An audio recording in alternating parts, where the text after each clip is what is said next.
காஷ்மீர் எல்லையில் பாகிஸ்தான் நடத்தி வரும் தாக்குதலில் புதனன்று இரவில் பொதுமக்கள், வீரர்கள் என மேலும் 8 பேர் படுகாயமடைந்தனர்.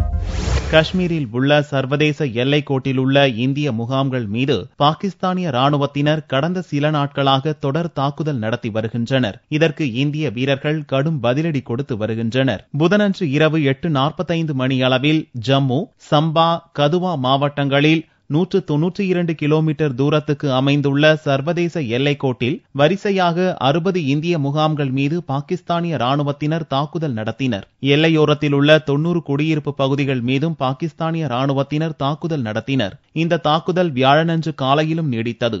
இந்திய வீரர்களின் கடும் பதிலடியை தொடர்ந்து இருதரப்பு ராணுவத்துக்கும் இடையில் நடந்த சண்டையில் இந்தியா தரப்பில் 5 கிராமவாசிகளும் 3 ராணுவ வீரர்களும் காயமடைந்துள்ளதாக ராணுவ செய்தி தொடர்பாளர் தெரிவித்தார். இந்திய பாகிஸ்தான் எல்லையில் விரைவில் அமைதி திரும்பும் என்று பிரதமர் நரேந்திர மோடி புதனன்று கருத்து கூறியிருந்த நிலையில் பாகிஸ்தானின் அத்துமீறல் தொடர்வதால் எல்லையில் பதட்டம் நீடிக்கிறது. அக்டோபர் துவக்கத்தில் இருந்து பாகிஸ்தான் ராணுவத்தினர் அத்துமீறி நடத்தி வரும் தாக்குதலுக்கு பெண்கள் உள்ளிட்ட கிராமவாசிகள் 8 பேர் கொல்லப்பட்டுள்ளனர். சுமார் 50 பேர் காயமுற்றுள்ளனர். இந்திய ராணுவத்தின் தாக்குதலில் 9 அப்பாவி பாகிஸ்தானியர் கொல்லப்பட்டுள்ளதாக பாகிஸ்தான் ராணுவம் கூறுகிறது. பாகிஸ்தான் தாக்குதல் காரணமாக ஜம்மு, கதுவா, சம்பா மாவட்டங்களில் எல்லையோர கிராமங்களைச் சேர்ந்த 30,000க்கும் அதிகமானோர் பாதுகாப்பான இடங்களுக்கு கொண்டு செல்லப்பட்டுள்ளதாக ராணுவம் தெரிவித்துள்ளது.